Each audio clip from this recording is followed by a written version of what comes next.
আসসালামু আলাইকুম। কেমন আছেন বন্ধুরা? সবাই আশা করি সবাই ভালো আছেন। আমি আলহামদুলিল্লাহ ভালো আছি। তো যারা বলে দেশি মুরগিতে প্রফিট নাই, তাদের জন্য আসলে মূলত এরকম ভিডিওটা করা। এটা হচ্ছে সম্পূর্ণ ভুয়া কথা ভাই। আমি দেশি মুরগির ফার্ম পরীক্ষামূলকভাবে যে এই বাচ্চাগুলো দিয়ে শুরু করছি, এবং বাচ্চাগুলো আমার বাসায় এনে ফুটাইছি, ডিম কিনে এনে। হ্যাঁ, আলহামদুলিল্লাহ আজকে 2 মাস ক্লাস চলতেছে। তো মোটামুটি 3 মাস হয় আমি পরীক্ষামূলকভাবে শুরু করছি। শুরু করার পরে কিছু প্যারেন্টস সংগ্রহ করছি। সংগ্রহ করার পরে এখন প্যারেন্টস থেকে আমি সর্বোচ্চ পর্যায়ে যেটা সর্বোচ্চ সফলতা সর্বোচ্চ যেটা, আলহামদুলিল্লাহ, অহংকার না, ছোট হতে পারে আমার ফার্মের পরিধিটা, কিন্তু এ থেকে আমি যে সফলতা পাইছি, সফলতা সর্বোচ্চ শিখরে আছি আমি। তো কীভাবে আছি, সামনে আরও সফলতা আসবে, কারণ নতুন নতুন জিনিস শিখতেছি। শিখার তো আসলে কোনো শেষ নেই। আলহামদুলিল্লাহ, কীভাবে আরও খরচ কমানো যায় সেটা বের করতেছি, এবং কীভাবে সর্বোচ্চ প্রোডাকশন পাওয়া যায়। তাই ওইটা নিয়ে আরেকটা আলাদা ভিডিও করব, যে আমি বললাম যে সর্বোচ্চ সফলতার শিখরে আছি আলহামদুলিল্লাহ ছোটো ফার্ম নিয়ে। তো আমি মূলত মুরগিকে কি কি খাবার দিচ্ছি, আমি তো প্রথমেই বলছি যে, আমি অন্য ভিডিওতে বলছি যে যেন আমার মুরগিগুলি আছে, এগুলোকে আমি বাচ্চা থেকে যেগুলো বড় করতেছি, এগুলোকে আমি ওই শুধুমাত্র ফিড খাওয়াই না ভাই।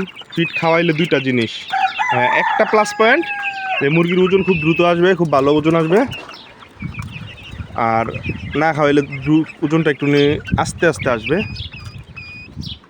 তো বিষয়টা ওইটা না, আসলে আমার দরকার হচ্ছে গিয়ে আমি যেন খরচের পরিমাণটা কমায় আনতে পারি, এবং সর্বোচ্চ পরিমাণ যে মাংসের স্বাদটা পাই ওইটা।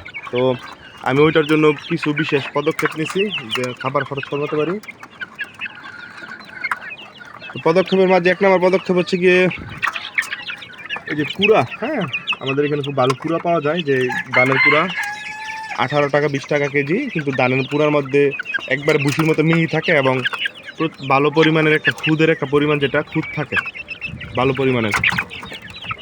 আচ্ছা, ওইটা দিচ্ছি আমি আমার মুরগিকে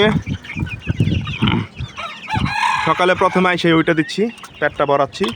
ওইটাতে ওজনটা কম আসবে, কিন্তু মুরগির খরচ কমবে। সবচাইতে প্লাস যেটা বড় বিষয়, সেটা হচ্ছে কি মুরগির মাংসের স্বাদ ভালো থাকবে। হ্যাঁ, এটা হচ্ছে কি 1 নম্বর বিষয় যেটা দিচ্ছি আমি। আর আরেকটা কাজ করি আমি একবারে গাছ সংগ্রহ করে দেখাচ্ছি আপনাদের, দাঁড়ান মুরগিটা একটু আটকে নিই। আমি এই যে এখানে গাছ সংগ্রহ করে এগুলো ফ্রিজে রেখে দিছি। হ্যাঁ, ফ্রিজে রেখে দিছি। এখন এগুলো করে কি অল্প পরিমাণে আমার মুরগিকে দিব। এটা একটা প্রাকৃতিক খাবার। এবং গাছগুলো কী করলে, আসলে মুরগি কিছু বাচ্চা বের হয়ে গেছিলো, গাছ দেখে ওদের মাথা নষ্ট গেছিলো। গাছগুলি কোথায় রাখলাম, এই যে। তো যাই হোক, এখন ওদেরকে কুড়া দিচ্ছি প্রতিদিন একবেলা সকালে। আর ফিডটাও আমি শুধু ফিড দিচ্ছি না, আমি আপনাদের দেখাই। মাংসের স্বাদ না ধরে না রাখতে পারলে আসলে চাহিদা থাকবে না। এই যে ফিটের মধ্যে ফিট আছে, ভুট্টা ভাঙা আছে, চাউল আছে। ভুট্টা ভাঙাটা একটু কম দেওয়া, আমার এগুলোকে ভুট্টা ভাঙা খাওয়া শিখাই না আমি।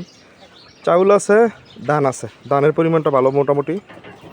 তো ফিটটা দিচ্ছি এভাবে, যেন খরচটা কমে আসে, এবং মাংসের স্বাদ সর্বোচ্চ পরিমাণ যতটুকু পাওয়া যেতে পারে আর কি। আচ্ছা, এখন দিব ওদেরকে ঘাস। দেখেন, এই যে ঘাস দিলাম, দেখেন দেখছেন, ওরা যে ঘাস অনেক বেশি পছন্দ করে।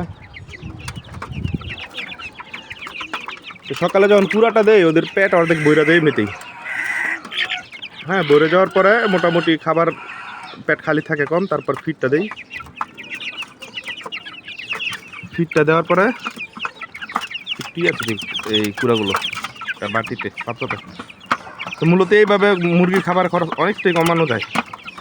হ্যাঁ, অনেকটাই, এবং মুরগির স্বাদ যথাযথ পাওয়া যায়। তবে এখানে একটা কথা আছে, যদি আপনি মনে করেন যে আপনার মাংসের এই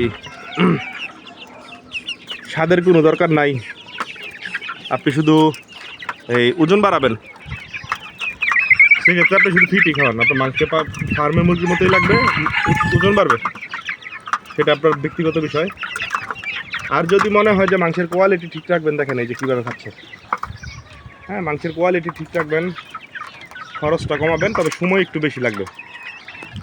এটা বলে নিয়ে আমি বারেই বলতেছি, কয়েকবার বললাম যে সময় একটু বেশি লাগবে।